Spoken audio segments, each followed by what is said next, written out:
Je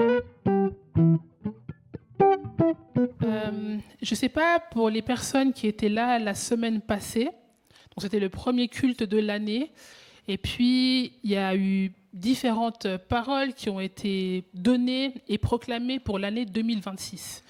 Alors je ne sais pas ce dont vous vous souvenez, on avait lu aussi le chapitre 47 d'Ézéchiel, que Dieu amène dans les eaux profondeurs. Il y avait aussi cette invitation à chercher la présence de Dieu, à rentrer dans ses profondeurs, à rechercher sa présence pour l'année 2026. Mais en résumé, la parole, l'intention de Dieu, j'ai même envie de dire le décret de Dieu dans nos vies pour 2026, c'était que 2026 serait une année de restauration et de moisson. Amen. Et que c'était notre partage. Donc, quiconque le reçoit peut dire Amen. Amen. Et ce que j'aime beaucoup avec l'idée de moisson, ça m'a fait repenser aussi à l'histoire de Joseph. On voit que Joseph, Dieu l'avait équipé et puis quelque part oint pour pouvoir interpréter les rêves. Et dans Genèse 41, quand le pharaon rêve des 7 vaches grasses et des vaches maigres, Joseph interprète en disant qu'il y aurait 7 années d'abondance et 7 années de famine. Et donc ce qui est intéressant, c'est que quand on vit une moisson, on se dit, bah oui, on jouit de l'abondance qui est là. Mais la moisson, elle est aussi faite pour faire des réserves, pour les jours un peu plus mauvais. Et donc dans cette année de restauration et de moisson, je crois aussi que le Seigneur nous invitera et nous invite déjà à prendre tout ce qu'il y a à prendre, à faire des réserves pour peut-être des temps qui seront moins faciles. Je ne sais pas quand, mais il y aura toujours des temps plus compliqués, n'est-ce pas ?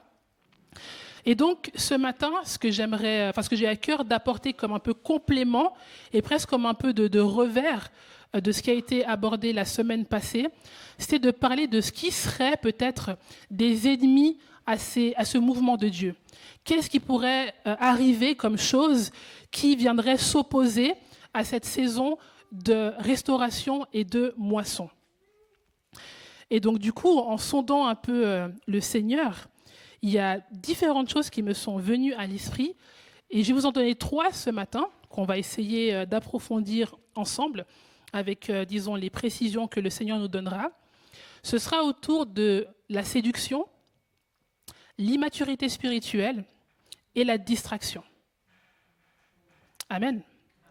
Ok. Alors, ça risque d'être un peu dense. Je vais, par la grâce de Dieu, essayer de faire les choses simples. Mais ça va le faire. Donc, quand on parle de séduction, on parle de quoi ? Parce que c'est vrai que la séduction, quand on en parle comme ça, on s'imagine, je ne sais pas, la première image, c'est une femme qui est là en train de danser, voilà, toute jolie, qui séduit, n'est-ce pas ? Et c'est vrai que dans la définition, on associe souvent la séduction à la sexualité. C'est souvent ce qui revient. Mais dans la Bible, quand on parle de séduction, il y a un personnage particulier auquel on pense. Est-ce que vous avez une idée ? Jézabel, n'est-ce pas ? Des fois, quand on parle des gens, on dit, voilà, cette personne, elle est animée d'un esprit de Jézabel. On parle souvent de séduction. Et ce n'est pas faux, mais ce n'est pas complet. Si on associe souvent Jézabel à la séduction, c'est que dans l'Apocalypse, quand Dieu donne des révélations, enfin des paroles à donner aux différentes églises, il dit de dire à l'église de Thyatire que ce qu'il lui reproche, c'est qu'il a laissé Jézabel, une soi-disant prophétesse, enseigner et détourner ses serviteurs pour les livrer à l'immoralité sexuelle et à l'idolâtrie. Donc on a associé le personnage de Jézabel à tout ce qui est séduction en lien avec la sexualité. Donc on peut avoir une lecture littérale, ce qui ne sera pas forcément faux, de dire qu'il y a vraiment un esprit lié à la sexualité, de dérive sexuelle. Mais il y a aussi une deuxième lecture peut-être spirituelle, de dire qu'à chaque fois que Dieu parle d'immoralité sexuelle, d'adultère ou de promiscuité, il fait aussi un lien avec la spiritualité, de dire, mais en fait, tu t'adonnes à d'autres choses que moi. Tu donnes ton cœur à d'autres choses que moi. Quand Dieu parle souvent d'adultère, il dit, mais tu adores d'autres dieux que moi. Parce que Dieu est un Dieu d'alliance. Il fait alliance avec son peuple et il désire avoir cette relation comme un mariage. Donc du fait, si on vit l'adultère, quelque part, on s'adonne à d'autres divinités. Et donc Jézabel, dans l'Ancien Testament, on voit son personnage dans le livre de 1 roi et 2 rois. C'est la femme du roi Akab, qui est roi d'Israël. Et elle, à la base, elle n'est pas israélite. Elle est sidonienne. Et dans sa région, on prie le dieu Baal. Et alors qu'elle se marie avec Akab, elle va l'influencer à adorer, à remettre le culte de Baal dans la communauté d'Israël. Et ça, c'est un problème pour Dieu. Et même Akab est déterminé comme étant un des rois qui a fait beaucoup de mal à l'Éternel. Parce qu'il a poussé le peuple à adorer d'autres dieux. Et du coup, le dieu Baal, qui est le dieu aussi, enfin qui est le dieu clairement de sa femme. Et donc, Jézabel ne va pas faire que ça, n'est-ce pas? Elle va réinstaurer justement ce culte à Baal, mais elle va aussi tuer la majorité des prophètes de l'Éternel. Parce qu'elle est en colère, elle veut que son Dieu soit celui qu'on adore, elle va faire tuer les prophètes de l'Éternel. Donc c'est vraiment quelqu'un qui est pas seulement à un niveau bas dans la société, c'est la femme du roi. Donc elle se trouve à un niveau d'autorité, donc c'est une personne qui a de l'influence, qui manipule et qui séduit par son contrôle. Donc quand on parle d'un esprit de séduction lié à l'esprit de Jézabel, ce n'est pas juste une question de sexualité, c'est de la manipulation, du contrôle, de la séduction. Et donc le passage que je vous propose d'aborder ce matin en lien avec ça, il y en a beaucoup en lien avec Jézabel, mais il y en a un en particulier, qui se trouve dans 1 Roi 21, les versets 5 à 10. Pour contextualiser un petit peu, donc Akab, il voit qu'il y a un champ à côté de chez lui, qui est le champ de Naboth, qui est un citoyen un peu comme les autres. Et il demande à Naboth de lui vendre son champ pour qu'il puisse en faire un potager. Il dit, voilà, c'est à côté de chez moi, c'est super, vends-moi ton champ, puis je te donnerai à prix d'or, même plus si tu veux, puis il n'y a pas de souci, tu me le donnes, moi j'en fais un potager. Et puis Naboth dit, non, mais je ne peux pas vendre l'héritage de mes pères. Désolé, mais je préfère garder l'héritage de mes pères. Et donc, Akab, roi, est totalement triste, il rentre chez lui, il marche comme ça, il est tout mal, et puis sa femme, Jézabel, le voit. Et voilà ce qui est dit, on peut afficher 1 Roi 21, les versets 5 à 10. Donc Jézabel, sa femme, vint auprès de lui et lui dit, « Pourquoi as-tu l'esprit triste et ne manges-tu point ?» Il lui répondit, « J'ai parlé à Naboth de Jizréel et je lui ai dit, « Cède-moi ta vigne pour de l'argent, ou si tu veux, je te donnerai une autre vigne à ta place. » Mais il a dit, « Je ne te donnerai pas ma vigne. » Alors Jézabel, sa femme, lui dit, « Est-ce bien toi maintenant qui exerces la souveraineté sur Israël ? Lève-toi, prends de la nourriture et que ton cœur se réjouisse. Moi, je te donnerai la vigne de Naboth de Jizréel. » Et elle écrivit au nom d'Akab des lettres qu'elle scella du sceau d'Akab et qu'elle envoya aux anciens et aux magistrats qui habitaient avec Naboth dans sa ville. Voici ce qu'elle écrivit dans ces lettres. « Publiez un jeûne, placez Naboth à la tête du peuple et mettez en face de lui 2 méchants hommes qui déposeront contre lui. Tu as maudit Dieu et le roi. Puis menez-le dehors, lapidez-le et qu'il meure. » Donc pour une simple histoire de terrain, Jézabel, en fait, la phrase qu'elle dit particulièrement manipulante, c'est qu'elle lui dit « Est-ce bien toi maintenant qui exerces la royauté en Israël ?» Donc elle dit « Mais c'est pas toi le roi ? Comment tu peux te laisser faire ?» Donc elle essaie de faire monter en fait en lui l'orgueil et lui rappeler qu'il est le roi. Mais bizarrement, c'est elle qui va agir à sa place. Elle va prendre son nom, elle va sceller du sceau qui est au nom du roi, publier un jeûne, et si vous lisez après, vous verrez que Naboth sera vraiment tué par lapidation. Et donc elle flatte. Elle lui retire son autorité pour la prendre elle-même. Elle dit, moi je te donnerai la vigne. Mais ce n'est pas elle le roi. C'est Akab, n'est-ce pas? Elle prend littéralement sa place. Et ce qui est marrant, c'est que la séduction, elle te fait croire que tu es en position d'autorité, n'est-ce pas? Peut-être si on reprend l'exemple de base, si une personne vient, très jolie, vient là pour te montrer ses charmes, ses beaux cheveux, etc., tu vas te dire, ah mais elle me donne tout ça pour moi. Mais c'est elle qui te gère. C'est elle qui s'agite devant toi. Tu crois que toi, tu es là à jouir de ce que tu vois, que tu as vraiment comme une autorité soudaine qu'elle se livre à toi, mais c'est elle qui te gère. C'est elle qui agite ses attraits devant toi. C'est toi qui es soumis. Et c'est exactement ce que Jézabel fait. Et donc la séduction, ce n'est pas quelque chose qui est propre à Jézabel ou qui a commencé avec elle. On le voit dès le début dans la Genèse. Le personnage peut-être fondamental quand on parle de séduction, c'est qui? C'est Satan, n'est-ce pas? Dans Genèse 3, alors que Dieu a donné des instructions claires à Adam et Ève pour qu'ils puissent jouir de la bénédiction dans le jardin, il leur a dit, voilà, faites ça, mais ne faites pas cela. Et qu'est-ce qu'il leur dit? Il dit, Dieu a-t-il vraiment dit Comme elle dit, mais est-ce vraiment toi, le roi en Israël? Donc c'est Dieu qui l'a quand même établi, qui a permis qu'il soit établi.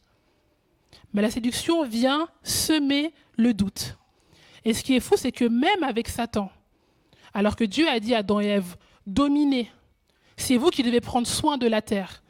Après la chute, la domination comme passe de main. C'est Satan qui devient le prince de ce monde. Il remet en question leur autorité, ils la perdent et quelque part aussi, il la reprend pour devenir le prince de ce monde. Donc oui, la séduction te fait croire que tu es en position d'autorité pour finalement la prendre et te remplacer dans l'autorité que Dieu t'a donnée. Donc la séduction ne nie pas Dieu, elle va tordre sa parole, semer le doute et s'agiter devant toi en te faisant croire que c'est toi qui gères alors que c'est toi qui es soumis. Et c'est exactement comme Jézabel le fait durant sa vie. Elle a remis en question les prophètes envoyés par l'Éternel, elle les a fait tuer, elle a combattu Élie, un des prophètes qui est resté intègre, et puis elle discrédite aussi la manière dont Dieu agit. Comme l'a fait Satan, elle remet tout en doute. Et aujourd'hui, quand on regarde toutes les propositions que peut nous faire le monde, parce que Jézabel, elle a Baal comme Dieu, n'est-ce pas? Mais en Israël, le Dieu d'Israël demeure quand même présent. Donc il y a comme un mélange de spiritualité. Le cœur des Israélites n'est plus tout entier à Dieu, mais il est partagé entre Dieu et Baal. Et aujourd'hui, on peut aussi voir la même chose. Les gens sont attirés par plein de différentes spiritualités, pour faire simple, n'est-ce pas? Puis récemment, j'écoutais l'interview d'un animateur radio aux États-Unis que je suis un petit peu. Et puis j'ai toujours été interpellée parce qu'il parlait souvent de l'Église, de Dieu. Puis il avait été en dépression et puis il explique comment Dieu l'avait restauré, etc. Comment dans l'Église, des responsables l'ont accompagné dans sa démarche de restauration. Et puis durant l'interview, à un moment, il dit oui, mais voilà, donc la personne de Jésus m'a vraiment inspiré, m'a vraiment touché. Et puis après ce temps-là, j'ai fait une sorte d'initiation chamanique dans la forêt. Mais comme voilà, je suis de tel signe astrologique, eh ben, je crois que... Et d'un coup, j'étais là, wow. J'étais là, qu'est-ce qui se passe? Un mélange total. J'ai dit, waouh. Moi, je pensais qu'il était chrétien. Parce qu'il n'y a pas d'autre Dieu. J'ai dit, pourquoi aller faire des expériences chamaniques en prenant je ne sais pas quelle drogue pour vivre quelque chose? Alors que tu as un Dieu tout-puissant, l'Éternel des armées. J'ai dit, un Dieu qui a donné sa vie pour toi, il n'y en a pas d'autre. Comment peut-on faire un mélange? Et c'est très récurrent aujourd'hui où des gens aiment Jésus, aiment ce qu'il représente, mais ont oublié d'accueillir sa seigneurie dans leur vie. On aime bien l'amour, en tout cas la définition que le monde en fait, d'être accepté comme je suis, d'être caressé dans le sens du poil, n'est-ce pas? D'entendre seulement ce qui va flatter la chair, l'ego. Si je me sens comme ça, c'est comme ça que tu dois m'appeler, parce que c'est comme ça que je suis. Et on mélange. Et on s'adonne à plein de spiritualités différentes. Et on devient des proies, en réalité, pour l'ennemi. Et on oublie la vérité. Il y a quelques semaines, j'ai été à une conférence où c'était le témoignage en fait, d'une femme qui a vécu une transition donc, pour devenir homme, n'est-ce pas? Qui a toujours été chrétienne et qui a vécu une détransition à un moment quand Dieu l'a touchée. Et donc forcément, son discours aujourd'hui dérange énormément, parce que voilà, on sait comment aussi le monde nous présente les choses, mais elle a dit quelque chose de très intéressant.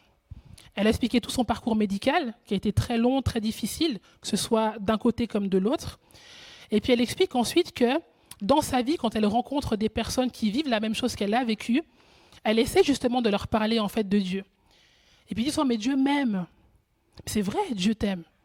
Puis elle dit, mais en fait, on oublie souvent que Dieu est amour, mais il est aussi vérité. Et on n'aime pas ce côté vérité, parce que ça nous confond. On aimerait que les choses soient comme nous, on les veut. Et puis le jour où Dieu l'a vraiment touché, il lui a dit, écoute, tu as mené ta vie, tu as fait tes choix, Même si tu restes comme ça, dans ton changement que tu as voulu faire, je t'aimerai de toute façon. Mais si tu décides de changer, je te restaurerai dans ton identité d'origine. Dieu lui a parlé avec beaucoup d'amour, hein, mais cet amour l'a confondue. Elle était face à un choix. Soit j'accepte de laisser le potier me façonner selon son désir, soit je reste comme ça, il m'aimera toujours, mais je sais que je ne serai pas dans la vérité. Et donc, elle a accepté de faire le chemin inverse. Si vous voulez son prénom, je pourrais le donner après. Elle a un témoignage très puissant. Mais quelque part, on parle aussi de compromission, n'est-ce pas? Parce qu'on vit vraiment sous la grâce. On dit oui, la grâce, mais la grâce, ce n'est pas une douche. Tu viens, tu te roules dans la boue, tu dis j'ai une douchée, un, deux. Non. Dieu est clair. Un jour, il y aura aussi un jugement. N'est-ce pas? On sera tous individuellement devant Dieu à rendre des comptes pour la vie qu'on a menée. Et je ne parle pas des choses peut-être avec lesquelles on lutte, où tu sais que c'est mauvais, mais tu chemines avec Dieu. Vraiment de mener une vie d'iniquité. Depuis des années, tu es là, tu vis dans le même péché, sans te remettre en question, sans vraiment accepter que ce n'est pas OK. Et tu continues. Au fond, tu sais que Dieu n'est pas d'accord avec ça. Ah, pourquoi continuer? Jusqu'à quand? Comme Paul disait, abuserai-je de la grâce? Je ne sais pas qui de vous a déjà regardé La Passion du Christ, mais je me souviens que moi, c'est quand j'ai vu ce film que j'ai vraiment eu une révélation de la croix. Il fallait vraiment que je voie une image de ce que Jésus avait subi pour être vraiment révélé. Je me suis dit, voilà ce qu'il a fait pour mon rachat. On lui a craché dessus, on lui a arraché la barbe. Il s'est livré. Il a vécu des tortures, mais innommables, pour que moi, je sois sauvée. Je ne peux pas être indifférente. Et il n'y a rien que le monde ne puisse me proposer qui puisse remplacer cela. Qu'on arrête de nous mentir. Ce n'est pas vrai. Et moi, je crois que l'Église a vraiment un rôle à jouer d'intégrité devant la face de Dieu. Nous savons qu'on a toujours des luttes, qu'on n'est pas parfait. Mais on est rendu parfait en Christ. Et Dieu nous rend capable d'être ces lumières qui illuminent ceux qui sont encore dans les ténèbres. Mais qu'on n'ait pas peur de dire la vérité. Et plus le temps avance, plus ça semble compliqué de dire la vérité. Mais je ne sais pas si vous vous rendez compte à quel point le monde est devenu radical et qu'on est de plus en plus timide peut-être dans l'Église. Donc ce n'est pas qu'il faut sortir et puis avoir des grands mouvements de crier sur les gens « repentez-vous avec des fouets ». Ce n'est pas ça. Mais comme on l'a dit, de vraiment rechercher la présence de Dieu afin qu'il nous inspire comment amener la vérité dans sa volonté et arrêter de faire semblant et de se cacher. Amen. Bon, désolé, j'ai débordé, je me suis perdue. Donc oui, la séduction, elle est là, dans le monde, mais malheureusement, elle est aussi dans l'Église. Elle est aussi dans l'Église. Quand Dieu parle à l'Église de Thyatire, il ne parle pas de Jézabel dans le monde. Il dit, tu as laissé Jézabel enseigner à mes serviteurs et les égarer, les livrer à l'immoralité sexuelle et à l'idolâtrie. Donc, la séduction est aussi entrée dans l'Église par des discours spirituels alléchants, très bien formulés, qui parlent de Dieu, mais qui tordent aussi la vérité et qui mélangent aussi d'autres principes. Et pareil, on met l'amour de Dieu sans la seigneurie, ou soit la seigneurie sans l'amour. Des discours très religieux, fais comme ça, sois comme ça, fais ça, jeune machin, fais comme ça, prie comme ça, sans amour. Et les gens sont contrits, dans une position de victime, presque d'esclave, alors que l'Évangile libère. Il nous faut beaucoup de discernement. Un des passages, je ne l'ai pas mis dans les slides, mais je vous le cite simplement, dans Matthieu 7, les versets 22-23. Il est dit, dans l'Église, de ces personnes qui ont peut-être même fait des choses pour le Seigneur. Il dit, ceux qui me disent, donc c'est Jésus qui parle, ceux qui me disent, Seigneur, Seigneur, n'entreront pas tous dans le royaume des cieux. Mais celui qui fait la volonté de mon Père qui est dans les cieux, me dit, mais celui qui fait la volonté de mon Père qui est dans les cieux. Certains me diront en ce jour-là, Seigneur, Seigneur, nous n'avons pas prophétisé par ton nom, n'avons-nous pas chassé des démons par ton nom, et n'avons-nous pas fait beaucoup de miracles par ton nom? Alors je leur dirai ouvertement, je ne vous ai jamais connus. Retirez-vous de moi, vous qui commettez l'iniquité. je ne vous ai jamais, des gens qui ont fait des choses extraordinaires, hein, par la puissance du Saint-Esprit. Dieu fait grâce. Mais qu'on ne soit pas séduit, parce qu'un ministère peut manifester, parce qu'on ne sait pas si Dieu le connaît vraiment. Et je ne me rappelle plus quel dimanche c'était, mais j'avais dit aussi, il y a beaucoup de contenu sur les réseaux sociaux, beaucoup de ministères différents. Et c'est vrai que des fois, on est béni aussi, on consulte, on consomme, et ça fait du bien. Mais je nous encourage, et je me parle à moi aussi, de vraiment discerner ce qui vient de Dieu. Et même si ça vient de Dieu, est-ce que c'est vraiment ce dont je dois me nourrir aujourd'hui? Est-ce que c'est ça que tu veux pour moi, Seigneur? Parce qu'il y a aussi beaucoup de mélange. Et vous savez, quand un prédicateur parle ou un pasteur parle, il parle dans un contexte. Hein. Il parle à des gens dans un contexte. Ça ne veut pas dire que ça ne peut pas toucher quelqu'un ailleurs qui va regarder, n'est-ce pas? Mais il parle aussi à des gens en particulier. Et peut-être que toi, tu n'es pas forcément concerné en ce moment même pour ce qu'il est en train de dire. Suivons ce que Dieu nous demande de suivre. Arrêtons de nous éparpiller à gauche, à droite. On se perd. On devient des obèses spirituels qui consomment beaucoup sans jamais rien ressortir. Alors, comme on l'a dit la semaine passée avec Ézéchiel, on est appelé à être des fontaines qui répandent la présence de Dieu. Là, on fait que boire, on a des gros ventres comme ça. On dit oui, moi j'ai lu ça, j'ai vécu ça, Dieu m'a touché ça, j'ai sur telle parole, mais qu'est-ce que toi tu donnes? C'est ça. Qu'est-ce que toi tu donnes pour le royaume de Dieu? Alors maintenant que c'est dit, comment est-ce qu'on peut vaincre la séduction, n'est-ce pas? Et j'aime bien parce que souvent, quand on donne des clés, on s'attend toujours à des choses extraordinaires. Voilà, c'est ça qui va te... Mais souvent, on revient aux fondamentaux. Souvent, c'est ça. Dieu est le même. Donc, c'est les mêmes principes qu'il va nous donner. Donc, comme première clé, c'est l'intimité avec Dieu. De cultiver cette intimité avec Dieu. Le discernement ne vient pas de notre intelligence, de notre capacité à voir selon notre propre logique, mais vraiment de ce que le Saint-Esprit peut te révéler dans ton lieu secret. Moi, il y a plein de fois où des fois je croyais comprendre quelque chose qui se passait. Je dis, ah, mais je crois que ça veut dire ça. Et ça peut marcher des fois. Mais souvent, ça peut ne pas être le cas. Et ça, il n'y a que Dieu qui peut savoir. Il est omniscient, omnipotent, il sait mieux que toi. C'est lui qui sonde le cœur et les reins, il te connaît mieux que toi. Moi, l'année passée, j'ai vécu un moment, j'étais là, je m'étais souvent vantée dans ma vie, j'avoue. Je me suis souvent vantée dans ma vie de ne jamais avoir ressenti de jalousie. C'est pas quelque chose qui m'a animée, je suis pas quelqu'un qui a été jaloux. Et puis l'année passée, il s'est passé quelque chose. Et là, dans mon cœur, j'étais piquée. J'étais là, c'est pas juste. Moi, j'aurais bien aimé. Vous voyez? Et ça m'a choqué de moi-même. Je suis là, waouh, Sidi, toi, un peu de jalousie. Je suis là, ok. Et quand le Seigneur a mis ça en lumière, je suis là, ok, bon. J'ai dû me repentir. Mais Dieu a dû le mettre en lumière. De moi-même, je n'aurais jamais pu voir. Moi, j'avais un raisonnement, mais non, mais c'est pas juste. Pourquoi il se passe ça pour telle personne, et puis moi, c'est toujours comme ça, machin, etc. Je me dis, mais t'es pas un peu jaloux? J'étais là, ok, j'avais pas pensé à ça. Et oui, on a besoin de Dieu pour nous exposer ce qui est caché. Parce que tout ce qui est révélé est condamné. Amen. Donc, et c'est le Saint-Esprit qui convainc. Et tout ce qu'il nous donne comme conviction ne contredit jamais sa parole. Donc la parole de Dieu, c'est un outil primordial pour discerner ce qui vient de Dieu ou pas. Vous pouvez entendre des prédications, des messages qui sont très bien, qui vont vous encourager, mais qui sont plus de la psychologie que vraiment fondés sur la parole de Dieu.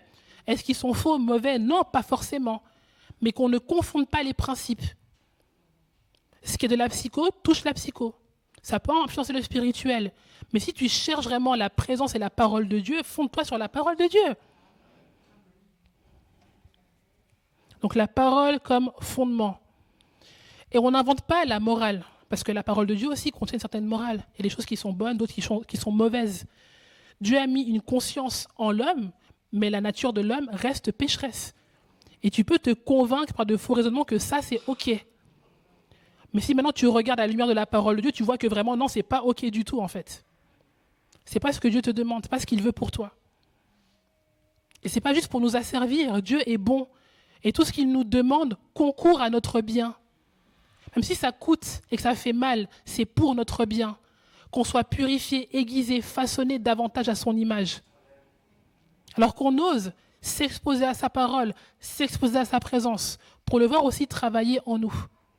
Que l'aigreur s'en aille, que la jalousie s'en aille, que le sentiment d'infériorité s'en aille,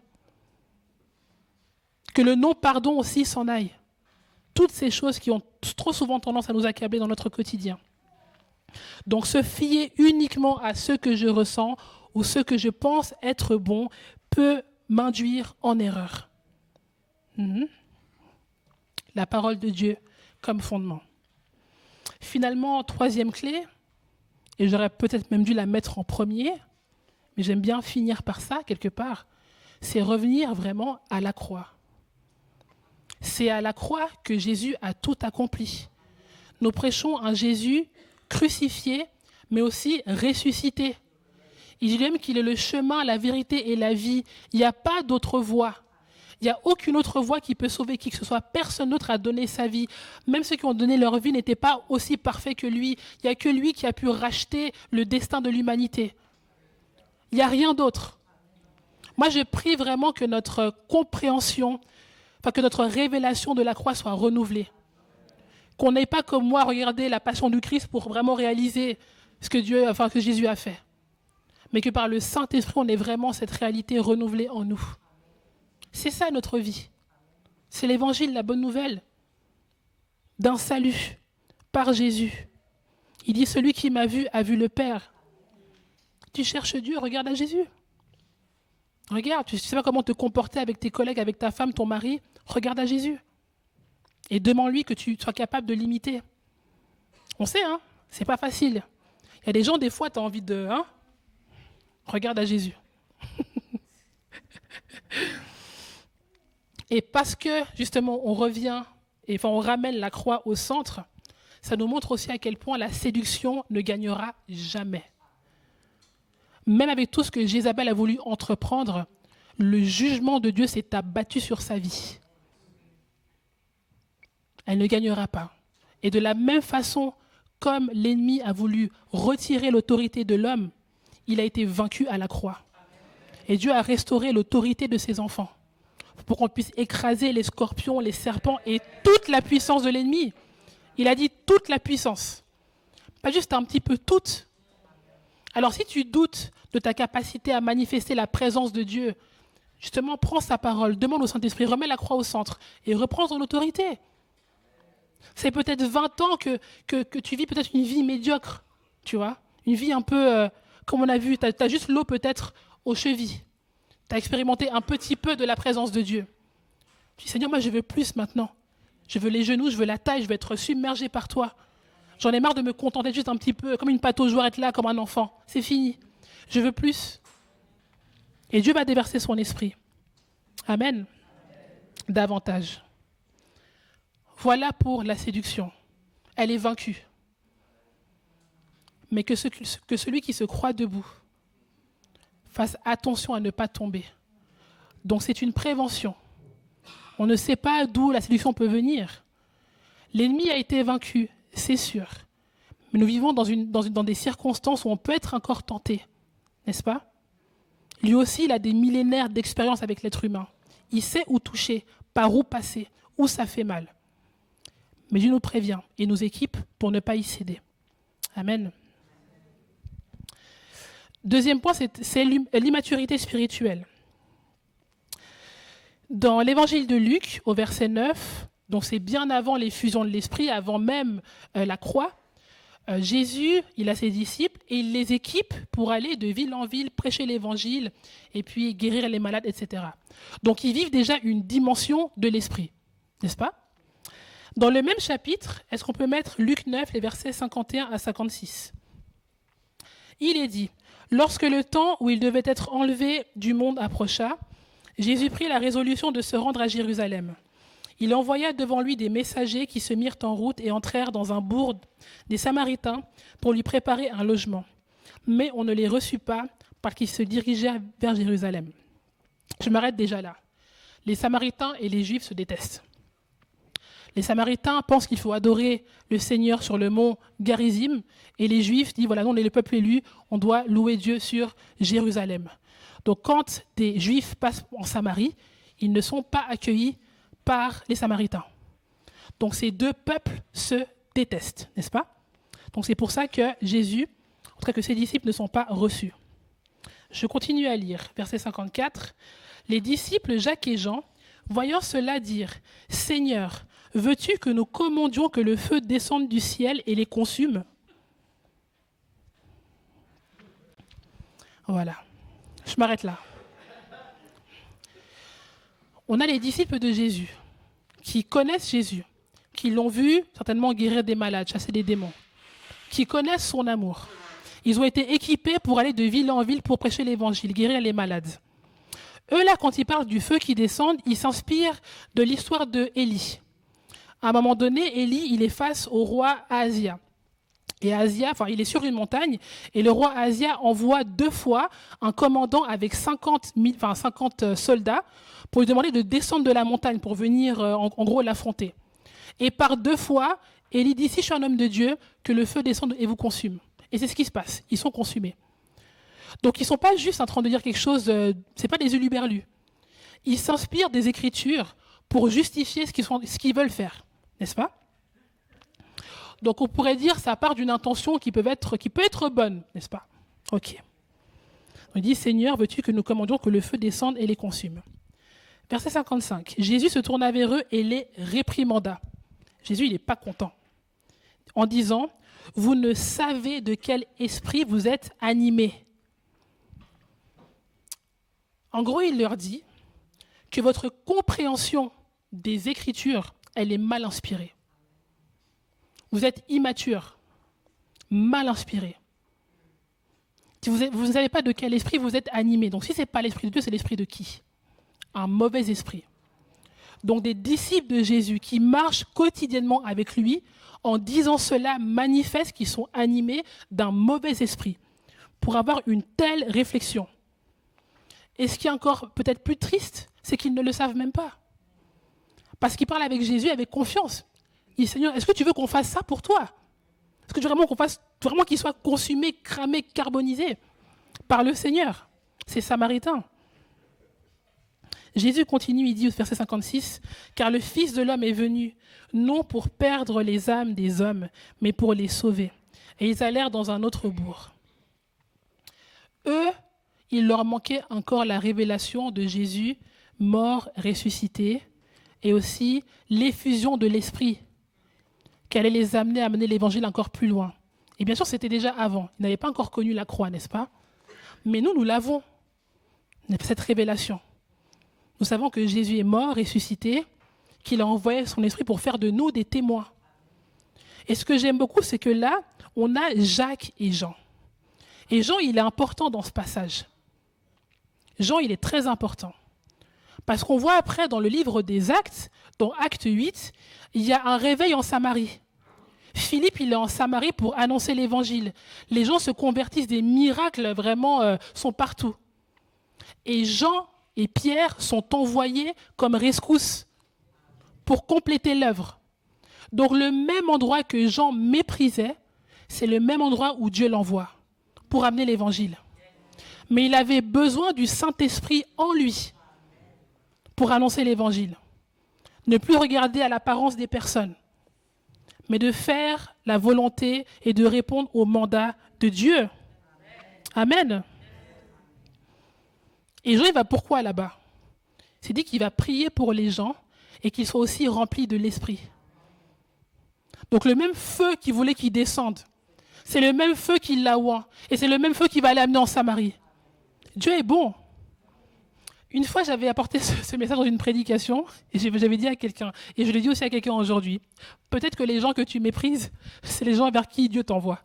Faire attention. Ah oui. Ah oui, ah oui. Dieu a beaucoup d'humour. Ouais. L'immaturité. Quand on pense savoir, mais qu'on ne sait pas. Mais Dieu nous corrige. Un peu plus tard, dans la lettre aux Éphésiens, à un moment donné, Paul parle de l'organisation de l'Église. Il explique que Dieu a placé des responsables, n'est-ce pas, pour l'édification du corps. Et juste après, les versets 12 et 14, je crois que c'est affiché, j'ai mis une slide par rapport à ça. Voilà. Il dit que Dieu a organisé l'Église pour former les saints aux tâches du service en vue de l'édification du corps de Christ, jusqu'à ce que nous parvenions tous à l'unité de la foi et de la connaissance du Fils de Dieu, à la maturité d'adultes, à la mesure de la stature parfaite de Christ. Ainsi, nous ne serons plus des petits-enfants, ballottés, emportés par tout vent de doctrine, par la ruse des hommes et leur habileté dans les manœuvres d'égarement. D'autres versions disent des manœuvres de séduction. Mais en disant la vérité dans l'amour, nous grandirons à tout point de vue vers celui qui est la tête, Christ. Il dit, on est appelé à la maturité pour ne plus être comme des petits-enfants, ballottés, emportés par tout vent de doctrine. Il veut qu'on soit adultes et matures dans la foi, des personnes enracinées, établies dans la doctrine de la parole de Dieu, qu'on soit remplis de sagesse, de discernement spirituel, pour ne pas être manipulables. Amen. Mais aussi avec amour. Pas l'amour que le monde nous donne, mais l'amour que Dieu nous donne. Un amour qui peut corriger aussi. Dieu dit qu'il corrige ceux qu'il aime. Donc l'amour, ce n'est pas juste les bisounours, ce n'est pas les télétubbies. L'amour extravagant a été manifesté à la croix. La souffrance, la passion que Jésus a vécue, c'est la plus grande preuve d'amour. Et la maturité progresse et se renouvelle tout le long de la vie chrétienne. On n'est jamais vraiment arrivé. Peu importe que tu es chrétien depuis 10, 20, 30 ans, on a toujours besoin et on devrait toujours aspirer à plus. Voilà pour l'immaturité spirituelle, ou plutôt finirons par la maturité spirituelle. Amen. Finalement, la distraction. Distraction, c'est un phénomène vicieux, discret, mais qui nous prend et qui nous attrape. Ça fait peur, hein? Non, je rigole. Ça va aller. La semaine passée, on avait parlé de Simon, de Pierre, quand il rencontre Jésus et qui lui dit, lors de la pêche miraculeuse, va là où c'est profond. En gros, cherche la profondeur pour amener l'abondance. Et juste avant, en fait, on voit que Pierre a pêché toute la nuit, qu'il est fatigué, et qu'il voit sur les rives ce Jésus arriver. Et il lui demande sa barque pour pouvoir prêcher à la foule. Et que la foule se pressait pour entendre les enseignements de Jésus. Jésus attirait le foule par ses enseignements. Donc ce n'est même pas par vraiment le fait de guérir les malades. Au départ, c'est par la prédication que les gens se pressaient pour l'entendre. Ils arrivaient à voir qu'il avait les paroles justement de la vie. Donc la foule était là. Mais la foule peut être aussi une distraction. On prend un dernier passage. Dans Marc 10, les versets 46 à 52, l'histoire de Bartimée. Il est dit, lorsque Jésus sortit de la ville avec ses disciples et une assez grande foule, Bartimée, le fils aveugle de Timée, était assis en train de mendier au bord du chemin. Il entendit que c'était Jésus de Nazareth et se mit à crier, « Fils de David, aie pitié de moi !» Beaucoup le reprenaient pour le faire taire, mais il criait beaucoup plus fort, « Fils de David, aie pitié de moi !» Jésus s'arrêta et dit, « Appelez-le !» Ils appelèrent l'aveugle en lui disant, « Prends courage, lève-toi, il t'appelle. » L'aveugle jeta son manteau et se levant d'un bond, vint vers Jésus. Jésus prit la parole et lui dit, « Que veux-tu que je fasse pour toi ?» Mon maître, lui répondit l'aveugle, « Que je retrouve la vue. » Jésus lui dit, « Vas-y, ta foi t'a sauvé. » Aussitôt, il retrouva la vue et il suivit Jésus sur le chemin.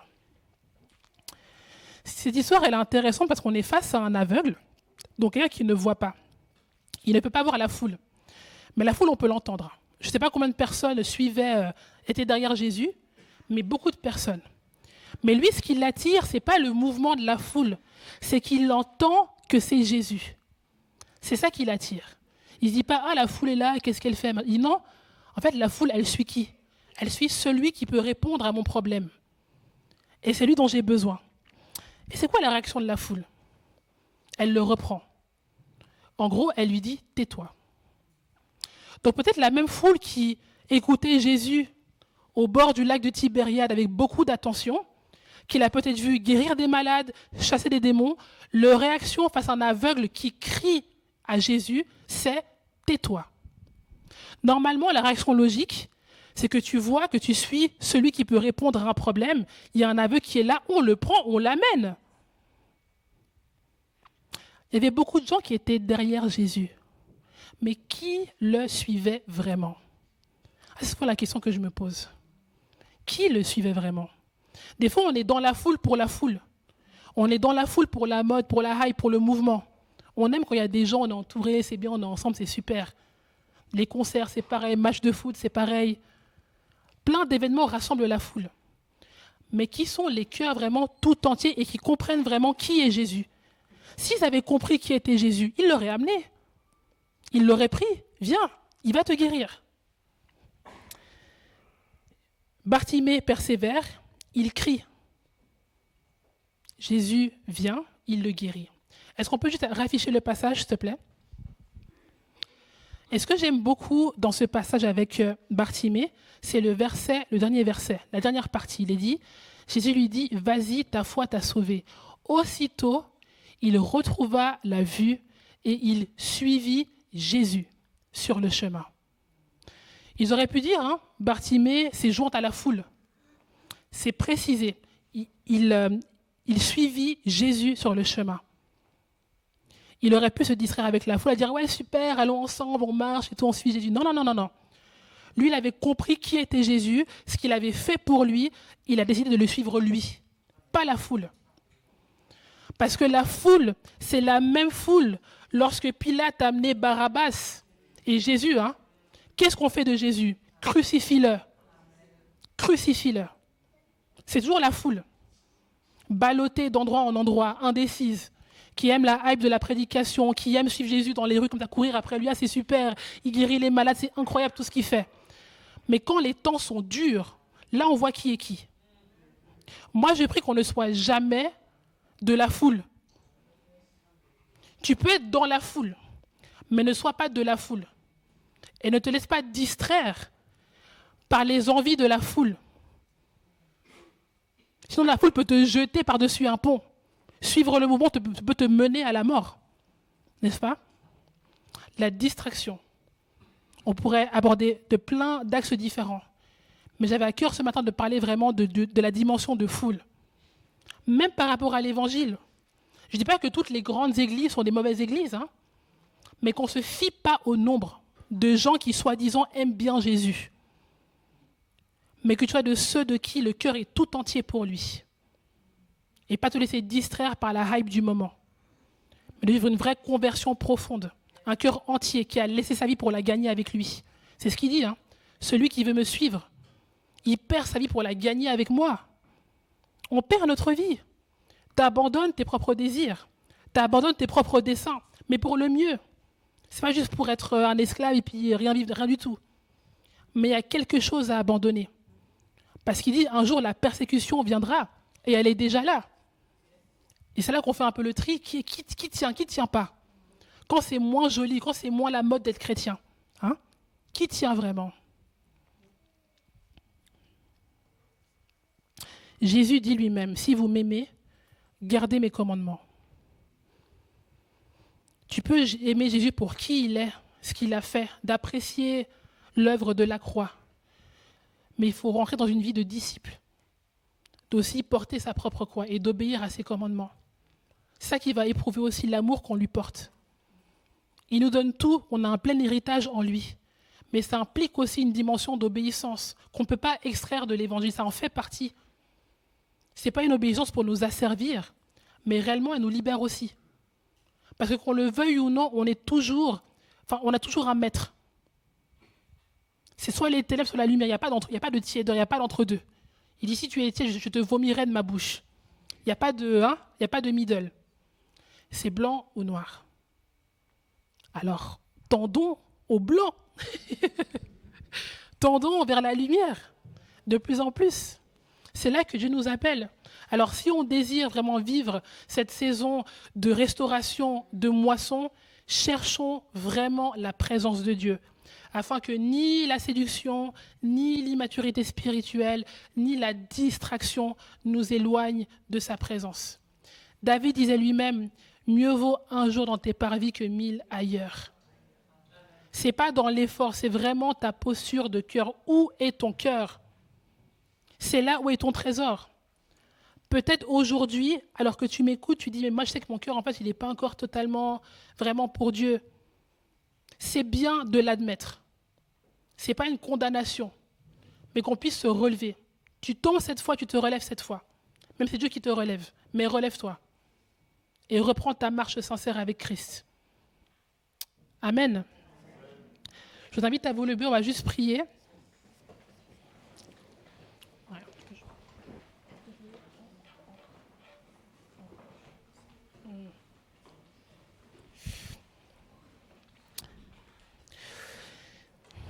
Dieu est bon.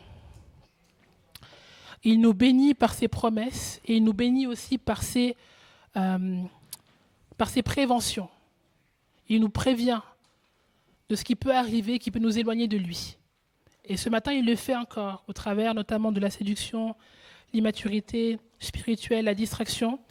Et peut-être que tu as d'autres choses qui te viennent à l'esprit, des choses avec lesquelles peut-être tu luttes encore.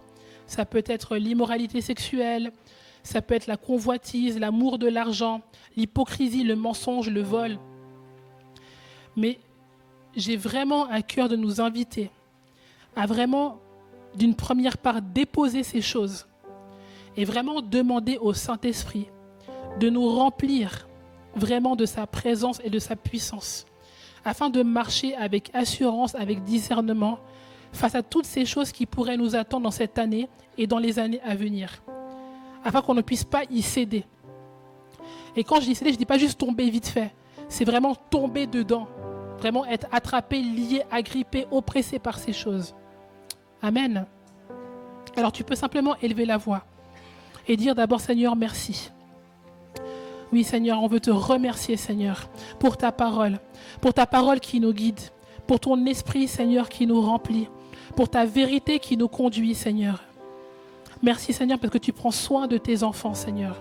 Et tu n'es pas là juste pour être comme un Père Noël pour nous qui livre des cadeaux, Seigneur, et à qui on ne doit rien, Seigneur. On te doit tout, Seigneur.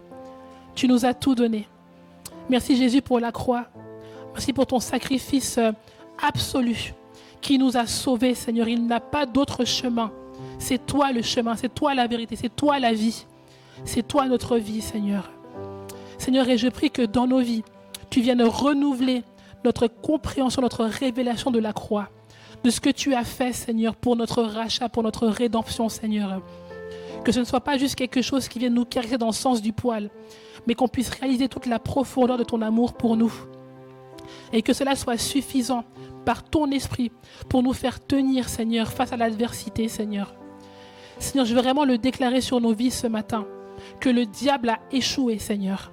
Là où il voulait amener la séduction dans la vie de mon frère ou de ma sœur, là où il voulait amener vraiment comme la confusion aussi, par les différentes propositions que le monde nous fait, d'autres spiritualités, d'autres occupations qui ne viennent pas de toi et qui sont mal inspirées, Seigneur.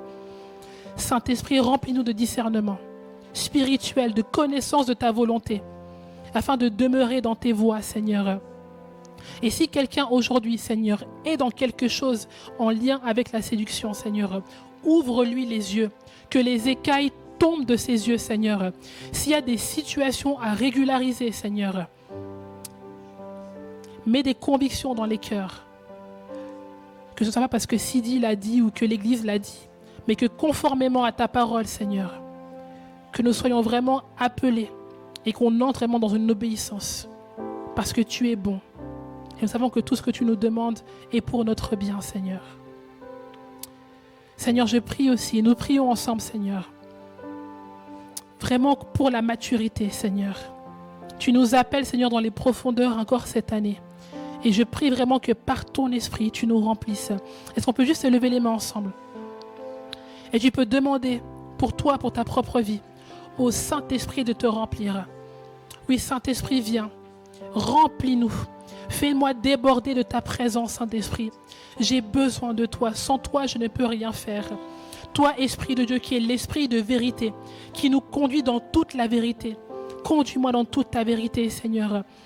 Là, peut-être où j'ai cru à des mensonges, là où la vérité a été tordue, où le doute a été semé. Saint-Esprit, viens ramener ta vérité. Ramener ton amour dans ma vie, Seigneur. Que je me sente et me sache profondément aimé par toi. Là où je pouvais peut-être douter de ton amour pour moi, Seigneur. Viens restaurer cette vérité dans mon cœur. Que tu m'aimes d'un amour inconditionnel. Et que tu m'appelles aussi à te suivre de tout mon cœur, Seigneur. Aide-moi, Saint-Esprit, à lâcher prise. À lâcher tout ce à quoi je m'attache, Seigneur. À des convictions profondes qui ont pris ta place, Seigneur. Mais que tu reprennes ta première place, Jésus. Que par ton esprit, l'esprit qui a ressuscité Jésus des morts, que tu viennes raviver, Seigneur, tout ce qui a été mort dans ma vie, Seigneur. Si mon intimité avec toi était morte, qu'elle soit ravivée au nom de Jésus-Christ, Seigneur. Si ta parole, je n'arrivais plus à la lire, que par ton esprit, qu'à partir d'aujourd'hui, que tu me parles au travers de ta parole, Seigneur. Que mes temps d'intimité soient vivants avec toi, Seigneur. Alléluia. Alléluia. Et Seigneur, je prie finalement vraiment contre la distraction. Seigneur, tu vois, Seigneur, là où nos regards ont tendance à aller, loin de toi, Seigneur. Je prie vraiment que nous soyons concentrés, nos yeux fixés sur toi, Seigneur. Que nous ne soyons pas attrapés par la foule, conduits par la foule, mais que par ton esprit, que tu nous gardes réellement dans tes voies, dans les chemins que tu as tracés pour nous, Seigneur. Qu'à l'image de Bartimée, qu'on te suive, toi. Même si la foule est derrière toi, que nous, dans notre cœur, on sait que c'est toi qu'on suit, Seigneur. Tu es notre seul Dieu. Il n'y en a pas d'autre, Seigneur. Il n'y en a pas d'autre. Alléluia. Amen. Vous pouvez rester debout, comme on est déjà à la fin de ce culte. Je vais simplement vous bénir. Et puis s'il y a des personnes qui veulent recevoir la prière de manière plus personnelle, vous pouvez vous avancer devant. Mais je prie vraiment que, comme il a été dit, qu'on puisse vraiment digérer. Que le Saint-Esprit nous aide à digérer tout ce qui a été partagé ce matin. Mais je vous lis comme bénédiction Philippiens 4, les versets 8 et 9. C'est Paul qui parle, mais recevez-le vraiment comme parole de Dieu pour vous, pour nous. Il dit, enfin, frères et sœurs, portez vos pensées sur tout ce qui est vrai, tout ce qui est honorable, tout ce qui est juste, tout ce qui est pur, tout ce qui est digne d'être aimé, tout ce qui mérite l'approbation, ce qui est synonyme de qualité morale et ce qui est digne de louange. Ce que vous avez appris, reçu et entendu de moi et ce que vous avez vu en moi, mettez-le en pratique. Et le Dieu de la paix sera avec vous. Amen. Soyez richement bénis.